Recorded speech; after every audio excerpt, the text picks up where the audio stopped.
ये सीमा जो चक्कर में पड़ी है, पबजी खेल के आई है इंडिया।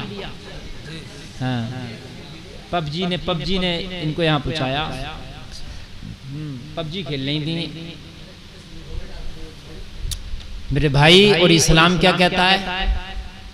इस्लाम तो ये कहता है कि किसी गैर महरम से आपके घर की ख़वातीन बात ही ना करें। भाई जब पानी जा रहा है, जब इतना बड़ा सुराख खुलेगा तो इतना ही थोड़ी रहेगा वो, क्यों इतना ही रहेगा, बड़ा हो जाएगा। और एक दिन इतना हो जाएगा कि उधर को पानी बंद हो जाएगा, सब इसी में को आ जाएगा। होता है कि नहीं होता? आप काश्तकारी करते हो, बढ़िया चलता पानी का, नहीं चलता कट जा तो कहाँ था पानी, वहीं खत्म हो जा। तो इसलिए पहले ही मिट्टी रखे जाओ। कहीं अगर कमजोर दिख रहा है तो मिट्टी वहीं रखो, है ना।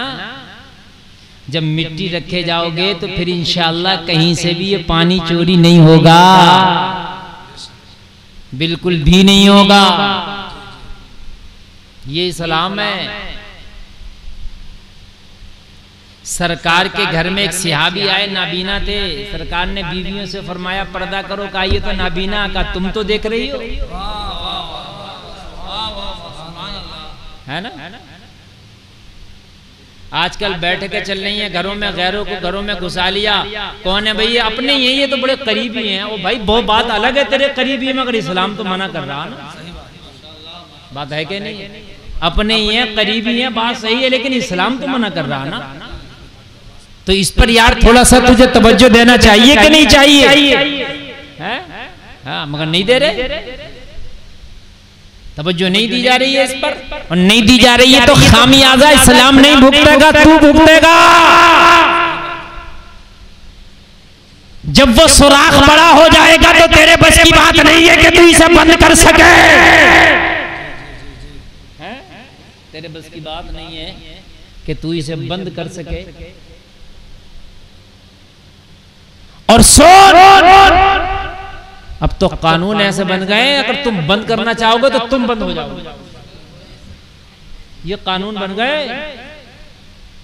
अगर लड़की ये कह दे भाई मैं अपनी मर्जी से जा रही हूं, इसके साथ रहूंगी, तो रोक ले, तू क्या कर ले?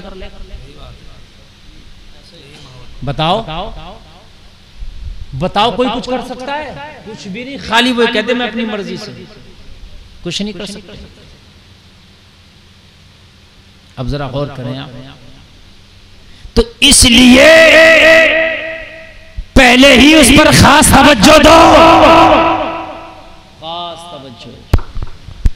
अगर ना दी गई तो फिर बाद में तुम्हारे बस की बात नहीं है। मेरे भाई, इस्लाम बड़ा प्यारा मजहब है।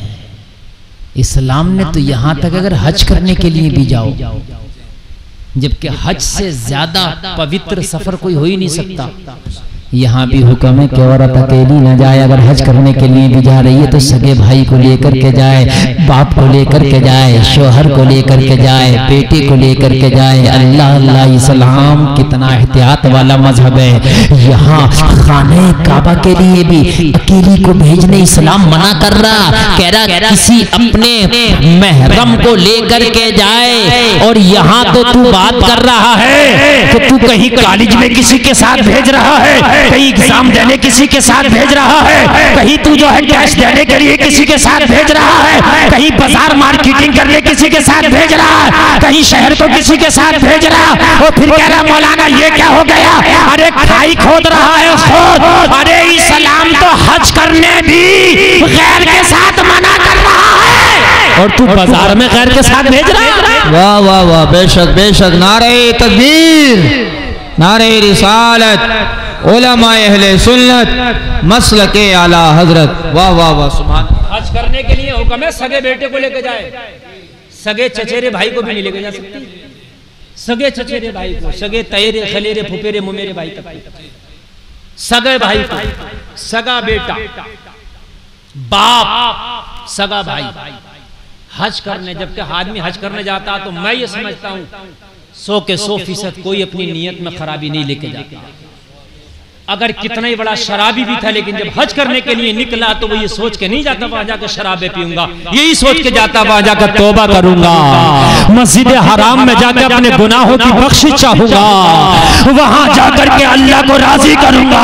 वहां किसी की नीयत ये नहीं होती है कि वहां जाकर के हराम करूंगा, वहां सबकी नीयत ये होती है कि जितना हराम किया वो सबकी माफी कराऊंगा। यही बात होती है कि वहां कितना भी बुरा नियत का क्यों ना हो, मगर उसकी नियत सीधी रहती है। भाइयों वहां अगर टेढ़ी नियत वाला भी हो, जज़ाकल्लाह, अगर टेढ़ी नियत वाला भी हो तो उसकी नियत वहां सीधी हो जाती है। मेरे भाई बात गलत तो नहीं है? अगर 100 जिना करने वाला भी हो और अगर हज करने के लिए जाए और दुनिया की खूबसूरत औरतें उसके सामने लाई जाए, खुदा की कसम निगाहों को झुका लेगा, इसलिए कि जिंदगी गुनाहों में गुजरी है। अब तो मैं अल्लाह के खास घर में आया हूँ, अपने गुनाहों की बख्शिश तलब करने आया हूँ। यहाँ अपनी निगाहों को वो नहीं उठा सकता। बताइए, उठा सकता? नहीं उठा सकता है? मेरे भाई जरा मुझे बताइए, नमाज पढ़ने के लिए जब आप जाते हैं, कितना बुरा आदमी भी नमाज पढ़ने के लिए जाए, लेकिन जब मस्जिद के लिए जाता है तो वो ये सोच के नहीं जाता कि मैं यहाँ गलत काम करने जा रहा हूँ, वो यही सोच कर जाता है कि यहाँ गलत कामों की तलाफी करने जा रहा हूँ। अगर गुनाहगार भी बुरे से बुरा भी मस्जिद में जाएगा तो गुस्ल करके जाएगा, वजू करके जाएगा, पाक होकर जाएगा, नापाक नहीं जा सकता। बोलो है कि नहीं? मस्जिद में कोई भी घोटाला घपला करने नहीं जाता, अल्लाह की इबादत करने जाता है, लेकिन मस्जिद में भी औरतों को जाने का हुक्म नहीं। जब मस्जिद में औरतों को जाने का हुक्म नहीं है तो मेरे भाई ये बता दे फिर मेले में क्यों भेज रहा है? फिर मुझे बता, मेले में क्यों भेज रहा? मेला तो शैतान का घर है, मेले में बाजारों में तू भेज रहा, बाजार वसवसों का घर है, बाजारों में तो वैसे ही बस वसवसे आते हैं। अरे जब मस्जिद में जाने का हुक्म नहीं, जब खाने काबा की जियारत में करने के लिए अकेली जाने का हुक्म नहीं, तो मुझे बता ये बाजारों में अकेला क्यों भेज रहा है? मज़ारों में अकेला क्यों भेज रहा है? बाजारों में और मज़ारों में क्यों अकेला भेज रहा है? किसी का भी मज़ार हो, अल्लाह के रसूल से बढ़ के मज़ार किसी का नहीं हो सकता, या हो सकता है? जब मदीना शरीफ अल्लाह के रसूल के मज़ार पे जाने का हुक्म नहीं है, बगैर किसी महरम को ले जाए, गार्ड लेके जाए, पहले साथ में गार्ड रखा इस्लाम ने, इसलिए कि जो कीमती चीज होती है उसके साथ गार्ड चलता है। अरे बोलो है कि नहीं? मंत्री साहब जाएं तो गार्ड, MP साहब जाएं तो गार्ड, MLA साहब जाएं तो गार्ड,